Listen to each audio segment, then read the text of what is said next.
नमस्कार दोस्तों, जैसा कि आपको पता है हमारे देश के अंदर जो फाइनेंशियल ईयर है ये अप्रैल टू मार्च का चला करता है और इसी की वजह से जनवरी से जो मार्च का आंकड़ा आना है जो कि मई के एंड में आएगा, 2 महीने बाद आंकड़ा आता है हमारे देश के अंदर। तो जनवरी से मार्च का ये जो आंकड़ा है इसको हम कहते हैं Q4 ऑफ फाइनेंशियल ईयर, ठीक है। तो लेकिन ज्यादातर देशों में अगर आप देखोगे तो फाइनेंशियल ईयर आपका जनवरी से दिसंबर के बीच में होता है। तो इसकी वजह से चाइना के लिए जनवरी टू मार्च वाला ये जो एक क्वार्टर है इसको Q1 कहते हैं ऑफ 2021। तो यहां पर Q1 का जीडीपी का ग्रोथ रेट आया है जिसमें 18.3% की बढ़ोतरी हुई है। यहां पर आप देख सकते हो चाइनाज इकोनॉमी ग्रोज 18.3% इन पोस्ट कोविड कमबैक। तो आपके मन में कई सवाल आ रहे होंगे कि क्या ये 18.3% क्या शो करता है, क्या इसका मतलब हुआ कि चाइना की जो ग्रोथ रेट है, जो पैंडेमिक है, क्या चाइना इन सबसे बाहर आ गया है और बहुत तेजी से बढ़ने वाला है? यूएस के साथ क्या कंपैरिजन है, क्या कारण रहे हैं जिसकी वजह से ये 18.3% की हमें ग्रोथ देखने को मिल रही है? तो काफी कुछ जानने को है आपको, चलिए आगे बढ़ते हैं। मैं हूं अंकित अग्रवाल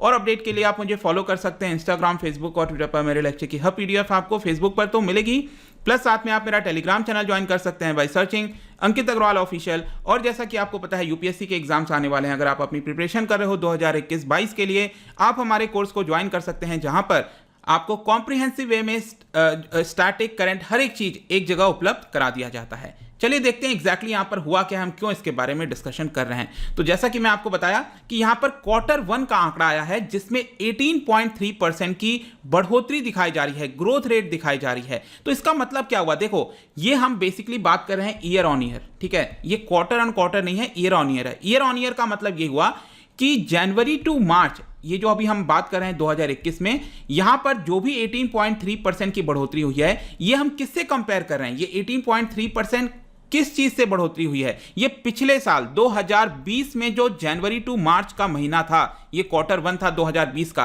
और 2020 अगर आपको याद हो, सबसे पहले जो कोविड है वो आपका चाइना, क्योंकि वहीं से शुरुआत हुई थी कोविड की, वुहान वायरस। तो यहां पर जो चाइना है वहां पर बहुत काफी बड़ी गिरावट हुई थी। आप देख सकते हो यहां पर 2020 का जो पहला क्वार्टर था इसमें 6.8% की गिरावट हुई थी। तो इसको एक एग्जांपल से समझिए। सपोज मैं कहता हूं कि 2019 में जनवरी टू मार्च जो पहला क्वार्टर था, यहां पर चाइना ने 100 रुपीस के गुड्स प्रोड्यूस किए थे, लेकिन 2020 में क्या हुआ? 7% की गिरावट हो गई, मान के चलते हैं। तो 7% गिरा, मतलब 100 से ये 2020 में कितना आ गया? यहां पर 93 रुपीस के गुड्स प्रोड्यूस हुए। तो 93 के मुकाबले यहां पर 18% की यहां पे बढ़ोतरी हो रही है, जो कि करीब मेरे ख्याल से शायद 110 के आसपास आना चाहिए। आप कैलकुलेट कर लेना, आई डोंट नो एग्जैक्टली।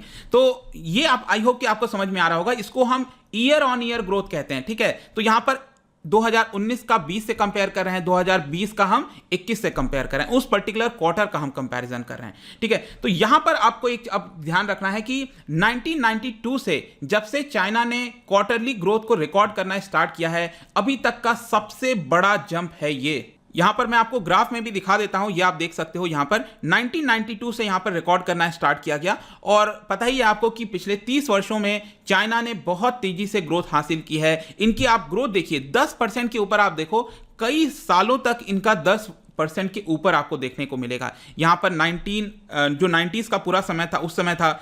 फिर जो 2000 का समय था, यहां पर थोड़ी सी 10% के नीचे था, लेकिन स्टिल 5% के हमेशा ऊपर रहा है। उसके बाद 2008 में जो फाइनेंशियल क्राइसिस था उसकी वजह से आपको थोड़ी सी गिरावट दिख रही होगी, लेकिन फिर वापस से ये उछल गया था। लेकिन उसके बाद से ये थोड़ा सा धीरे धीरे कमी हो रहा था, स्टेबल होने की कोशिश कर रहा था, क्योंकि ऑब्वियस सी बात है अगर आप इतना बड़ा ग्रोथ दिखाते हो पिछले 30 वर्षों में, तो यहां पर जाहिर सी बात है थोड़ी सी रुकावट होगी। तो यहां पर फाइनली क्या होता है, 2020 में माइनस में चला जाता है, -6.8%। और सिंपल सी चीज है कि अगर इतनी बड़ी गिरावट होगी तो उसी महीने से अगर हम कंपेयर करेंगे तो यहां पर हमें उछाल भी उतनी तेजी से देखने को मिलेगा। लेकिन मैं आपको बता दूं कि यहां पर जो रॉयटर्स के द्वारा पोल किया जा रहा था, जो इकोनॉमिक्स के एक्सपेक्टेशंस थे, उसमें बताया जा रहा था कि 19% की ग्रोथ होनी चाहिए। तो एक्सपेक्टेशंस के मुकाबले अगर आप देखोगे तो ये आपको स्टिल कम फिगर देखने को मिलेगा, लेकिन स्टिल हम कह सकते हैं कि यहां पर एक अच्छी शानदार ग्रोथ देखने को मिल रही है। सेम आपको भारत के साथ भी दिखेगा। जब मई के एंड में आंकड़ा आएगा ना, आप देख लेना 20%, 25%, हो सकता है 30% भी आ जाए। अभी देखना होगा अभी कैसा पूरा जाता है, क्योंकि अभी कोविड का समय वापस आ गया है। तो ये पूरा समय कैसा चल रहा है, क्योंकि अप्रैल मई जून ये जो Q1 वाला होगा ना, जिसका रिजल्ट कब आएगा? जुलाई अगस्त एंड में आएगा। तो इस वाले में आप देखना 30% भी हो सकता है, 25% भी हो सकता है, अभी डिपेंड करता है कोविड कैसा है। लेकिन यहां पर चाइना के लिए अच्छी बात यह है कि सिर्फ चाइना ही एक बड़े देशों में ऐसा था जो कि पिछले साल यहां पर पॉजिटिव ग्रोथ दिखाया था, चाहे यूएस हो, भारत हो, कोई भी हो, आपका नेगेटिव ग्रोथ में ही चल रहा था। तो ये जो पहला क्वार्टर का आंकड़ा है ये एग्जैक्टली कितना बड़ा है, नंबर के टर्म्स में कितना बड़ा है, आप देख सकते हो यहां पर 4.28 ट्रिलियन युआन। अगर हम इसको डॉलर में कन्वर्ट करें तो इट इज 655 बिलियन डॉलर। मतलब कि जनवरी से मार्च इन 3 महीने के बीच में 655 बिलियन डॉलर के गुड्स का प्रोडक्शन किया गया है चाइना के द्वारा। इसी को हम कह रहे हैं फर्स्ट क्वार्टर ऑफ जीडीपी। ये रफली आप कह सकते हो जो पोलैंड ने यहां पर पूरे साल भर में प्रोड्यूस किया था उतना इसने 3 महीने के अंदर प्रोड्यूस किया है। तो यहां पर अब क्वेश्चन आता है कि किस वजह से वापस से रिकवरी आई है। तो एक तो बेस छोटा हो गया, वो तो मैंने आपको बता ही दिया था, बेस कम होता है तो ऑटोमेटिकली। लेकिन फर्दर मैं आपको बता दूं, जो चाइना है वो इस समय पूरे विश्व के अंदर जो चल रहा है उसका फायदा उठाने की कोशिश कर रहा है, क्योंकि चाइना के अंदर इंडस्ट्रियल सेक्टर काफी ज्यादा मजबूत है, काफी वास्ट है, उनके पास कैपेसिटी है कि वो प्रोडक्शन कर सकते हैं। तो यहां पर चाइना अब हर एक चीज, चाहे मास्क हो या फिर इलेक्ट्रॉनिक आइटम्स हो, हर एक चीज का प्रोडक्शन करना स्टार्ट कर दिया है। क्यों? क्योंकि विश्व के बाकी हिस्सों में अगर आप देखोगे तो वापस थर्ड वेव, फोर्थ वेव, इस तरह के हालात हमें देखने को मिल रहे हैं, जिसकी वजह से जैसे हमारे यहां पर आप देखो कई सारे रेस्ट्रिक्शंस लगाना स्टार्ट कर दिया गया है, लॉकडाउन लगाना स्टार्ट कर दिया गया है, तो फैक्ट्रीज वगैरह इंपैक्ट हो रही हैं इसकी वजह से। तो जब यहां पर अगर मैन्युफैक्चरिंग नहीं होगा तो यहां पर चाइना जो है वो उसकी भरपाई करने के लिए सामने आ गया है, जिसकी वजह से आपको चाइना के अंदर इतनी बड़ी बढ़ोतरी देखने को मिल रही है। इसके अलावा और क्या कारण है? तो चाइना के अंदर जो कंज्यूमर्स है, पिछले कुछ समय से ये हो रहा था कि वो अपने पैसे को सिर्फ बचाने की कोशिश कर रहे थे, उतना ज्यादा खर्च नहीं कर रहे थे, हेजिटेट कर रहे थे कि आगे फ्यूचर में क्या उनकी इनकम कम हो जाएगी, क्या उनके पास पैसे नहीं होंगे। लेकिन फाइनली जाकर यहां पर जो आंकड़े आए हैं मार्च के महीने में, आप देखो जो रिटेल सेल्स है 34% जंप हुआ है उनका रिटेल सेल। ये क्लियरली दिखाता है कि अब जो डिमांड है चाइना के अंदर वापस से बढ़ते हुए देखने को मिल रहा है। इनफैक्ट 2019 के मुकाबले ये और भी ज्यादा है। तो इसकी वजह एक कारण है, आप कह सकते हो कि ये हमें जो 18% की ग्रोथ है वो देखने को मिल रही है चाइना में। तो नेक्स्ट यहां पर क्वेश्चन आता है कि क्या चाइना अपनी इकोनॉमी फुल्ली रिकवर कर गया है? तो देखिए मेजर इंडिकेटर्स हैं जहां तक production, trade, retail sales, investment, जो भी आंकड़े हैं वो अपने को देखने की आवश्यकता नहीं है उतना ज्यादा। वो ये दिखाती हैं कि जो कोविड के पहले जो सिचुएशन था वहां तक तो चाइना पहुंच चुका है। मतलब कि अब यहां पर उसको अब जो भी रिकवरी आएगी उससे उसको फायदा होने वाला है। कोविड के पहले वाला जो सिचुएशन था वहां तक तो चाइना आ चुका है इस बढ़ते हुए नंबर्स की तरफ से। लेकिन बीजिंग जो है, जो वहां की सरकार है, वो अब ये कह रही है कि अभी भी हम यहां पर इसको लेके कॉशियस हैं। वो कह रहे हैं कि यहां पर जो फाउंडेशन है अभी भी रिकवरी का वो उतना ज्यादा मजबूत नहीं दिख रहा है। कई सारे केसेस, कोरोना के केसेस और स्लोडाउन जो है वो यहीं पर देखना स्टार्ट कर दिया गया है। बेसिकली यहां पर चाइना का ये कहना है कि जो आप समझो कि जो क्वार्टर 4 था 2020 का, क्वार्टर 4 कौन सा होगा? अक्टूबर, नवंबर, दिसंबर, जस्ट जो इस साल के पहले का आखिरी 3 महीना था ना, अक्टूबर, नवंबर, दिसंबर 2020 का, वहां पर अगर हम इससे कंपेयर करें ये वाले क्वार्टर का, जनवरी से मार्च का 2021 का, तो यहां पर एक्सपेक्टेशंस था कि ये वाले क्वार्टर से बेटर परफॉर्म होगा, लेकिन उससे खराब परफॉर्मेंस आया है। तो ये एक साइन ऑफ स्लो डाउन है। अभी तो हम किससे कंपेयर कर रहे हैं? पिछले साल के जनवरी से मार्च से, इसकी वजह से हमें 18% देखने को मिल रहा है। लेकिन अगर हम पिछले वाले क्वार्टर से कंपेयर करें, जस्ट जो 2020 में गुजरा है, फोर्थ वाला, उसके मुकाबले यहां पर गिरावट हो रही है 0.6%। एक्सपेक्टेशंस था कि 1.5% का बढ़ोतरी होगी, लेकिन यहां पर गिरावट हो रही है। तो इसका मतलब यह हुआ कि इकोनॉमी रिकवर तो की है लेकिन फुल्ली रिकवर की है, फॉर्म हो गई है, ऐसा कहना यहां पर अभी के लिए गलत होगा।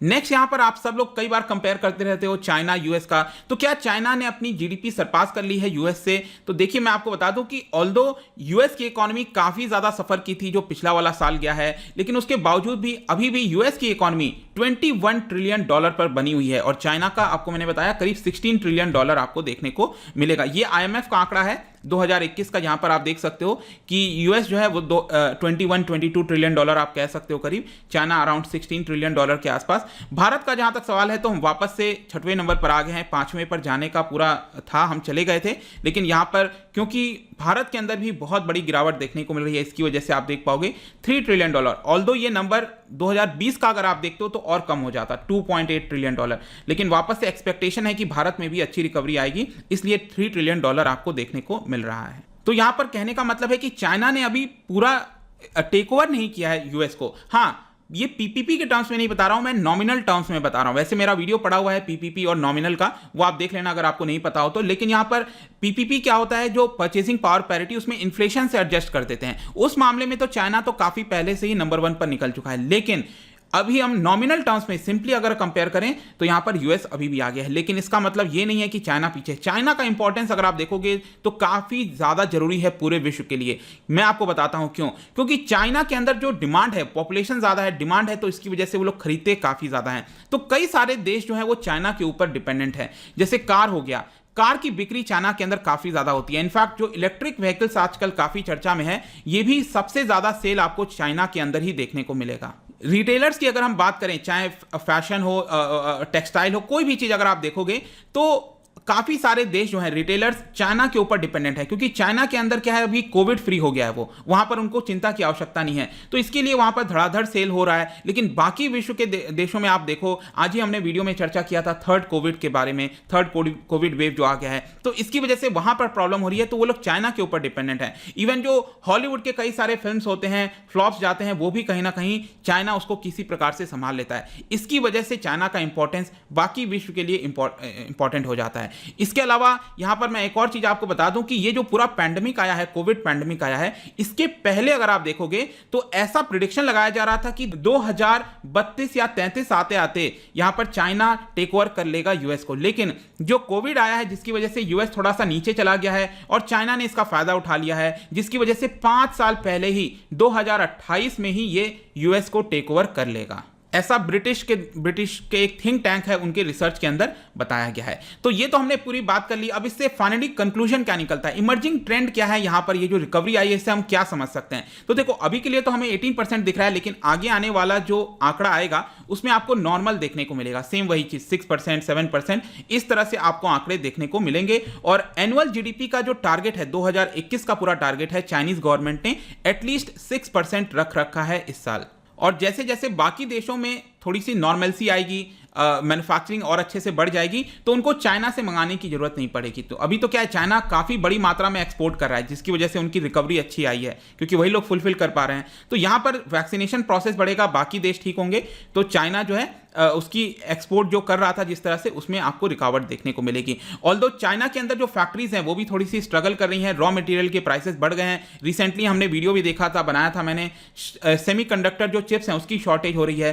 तो ये सारी प्रॉब्लम चाइना के अंदर भी है। ये जो 18% का आंकड़ा आपको दिख रहा है, इसका मतलब ये नहीं हुआ कि कोई बहुत बड़ा यहां पर रिकवरी आ गया है। मैंने आपको सारे रीजंस इस वीडियो के अंदर बता दिए। जाने से पहले मैं आपके लिए क्वेश्चन लेकर आया हूं यहां पर, an increase in aggregate demand. बहुत ही इंटरेस्टिंग क्वेश्चन है, तो इसको ध्यान से करना। एग्जाम में अगर इस तरह के क्वेश्चन आते हैं तो हड़बड़ी में कई बार मिस्टेक हो जाता है, तो इसको ध्यान से पढ़िए और बताइए कौन सा करेक्ट आंसर होगा। और इसका जो सही उत्तर है आपको पता ही है, मेरे इंस्टाग्राम पर तो आपको मिलेगा ही। अगर आप वहां पर नहीं हो कोई बात नहीं, टेलीग्राम से आप इसका राइट आंसर ले सकते हैं। मैं कई सारे एमसीक्यूज यहां पर डालता रहता हूं स्टोरीज के फॉर्म में, आप जाकर प्ले कर सकते हो। अगर आप मुझसे इकोनॉमी पढ़ना चाहते हैं, कोई भी कोर्स परचेज करना चाहते हैं, स्टडी IQ ऐप पर जा सकते हैं। आई होप की वीडियो आपको पसंद आया होगा। मिलता हूं आपसे next time. Till then, thank you very much, see you soon.